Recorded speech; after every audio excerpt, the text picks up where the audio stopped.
Hello and welcome to our Dispatches update. I'm here with officers from forces from the south of England. Detectives and counsellors have been taking calls ever since 3 hours ago. Dispatches presented evidence the police believe links Sidney Cooke to child sex murders and appealed for new evidence about his activities.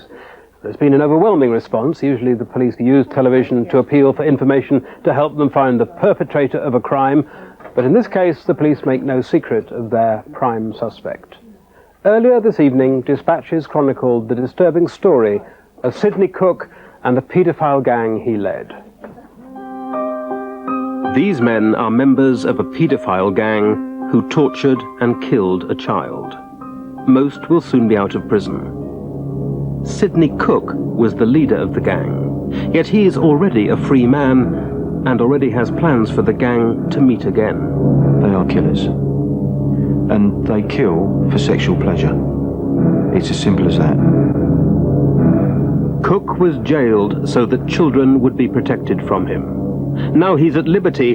How safe are they? He will never ever stop abusing children. He has an incredible sexual appetite, and even now I am certain that he will need some sort of sexual gratification.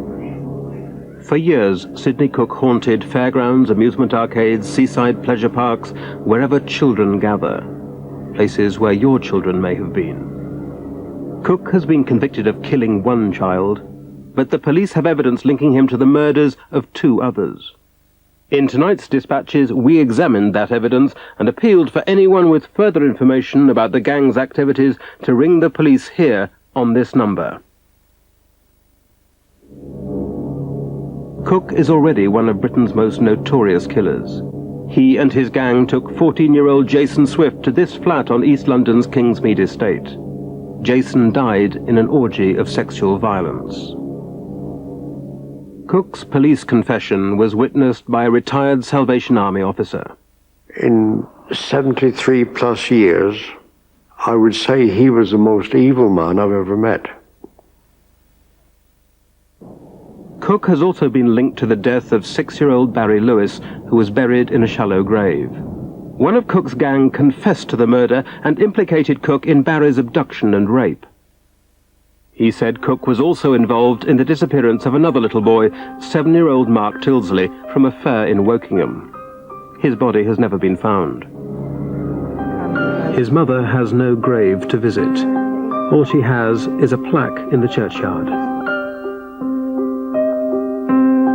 The files from the Mark Tilsley case represent a 7-year investigation. And as the police now ruefully admit, just so much wasted effort.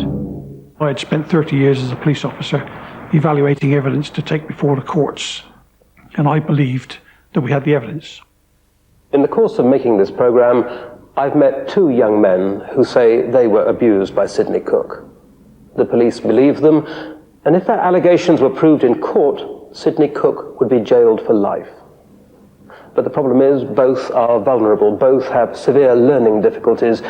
They wouldn't make good witnesses. One of them, Terry, talked for the first time with the help of his sister about what happened to him 13 years ago.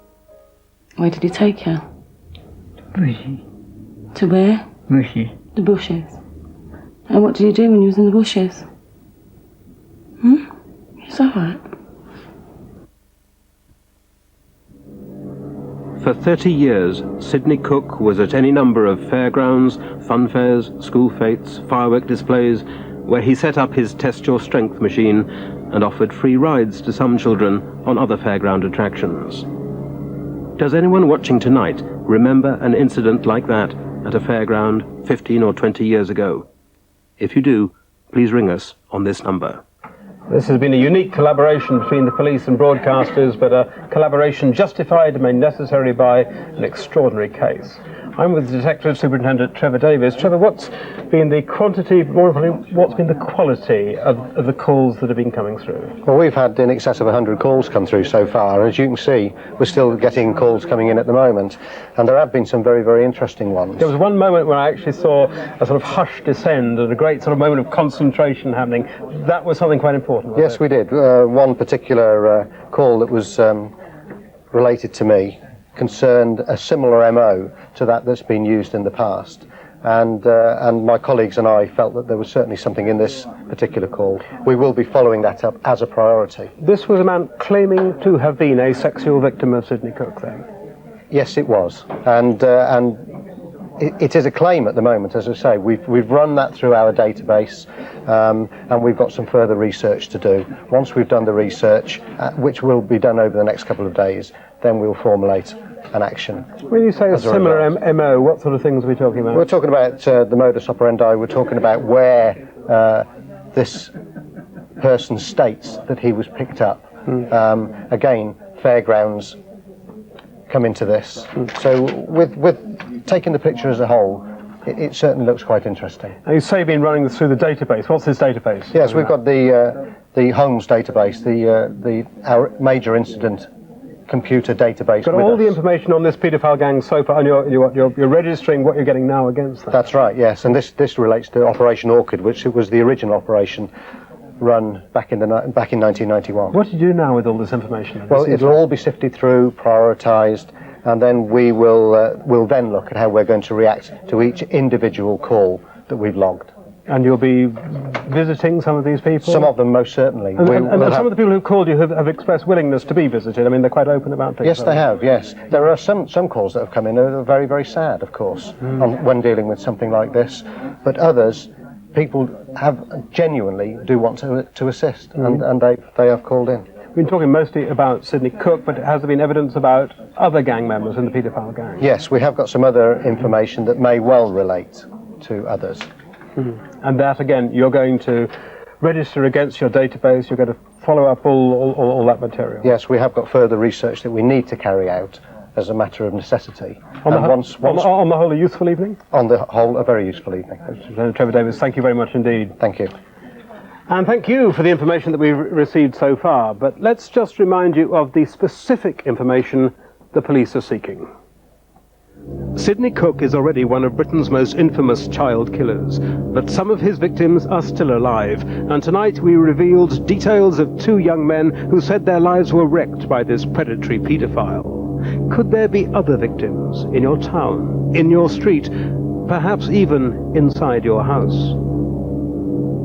The police are determined to discover vital new evidence about Cook's past, especially his time as a fairground worker, an occupation which provided the maximum temptation with the maximum opportunity. Perhaps as a child you were approached by him. But most importantly, do you know anyone who may have been another of Cook's victims? Shame and revulsion can overwhelm victims of abuse and force a lifetime of silent suffering. We realize how difficult this may be for you, but if you have information on Cook, police would like to hear from you. Expert counselling is available. The police will treat any such report with sensitivity, but do call. Lines are open now. No matter how insignificant the information you have to offer, please ring us on this number. Meanwhile, let's look again at how helpful the information could be that we received so far. What other pieces of evidence are the police specifically searching for? Well, with me is DCI Will Gaskell from Hertfordshire Police. On the whole, I mean, how useful has the information been? Has there been information about other members of the gang? There has been information about other members of the gang. It is proving, we think, quite exciting to us, but it all needs to be researched. We must remember that, and we've got some long, hard days ahead of us. Things, though, fit together with the database you've already got? They do. It has been researched live on that database, and it all matches in so far. We heard from DS Davis, Detective Superintendent Davis just now, that a victim, someone claiming to be a victim, had called in. What would you say to those people who, after all this was a long time ago, they put it behind them, are wondering whether to ring in now? We've got to acknowledge the strength and the anguish that must be with those people, and they've come forward tonight. I would urge anybody that's in two minds to come forward. We want to hear from you. We need to hear from you. Please call in. Thank you very much. And thanks to the team of detectives from Thames Valley and Hertfordshire who've been staffing the dispatches telephones tonight and who will continue to take your calls for another 90 minutes. And thanks above all to you for watching, especially to those of you who've rung in with information about Sidney Cooke and his gang. It could help bring justice for the victims of some sickening crimes by at last setting the evidence before a court of law. Maybe someone will be able to help Mrs. Tilsley at last discover where her son can be found. From all of us here, good night. I think we'll do that.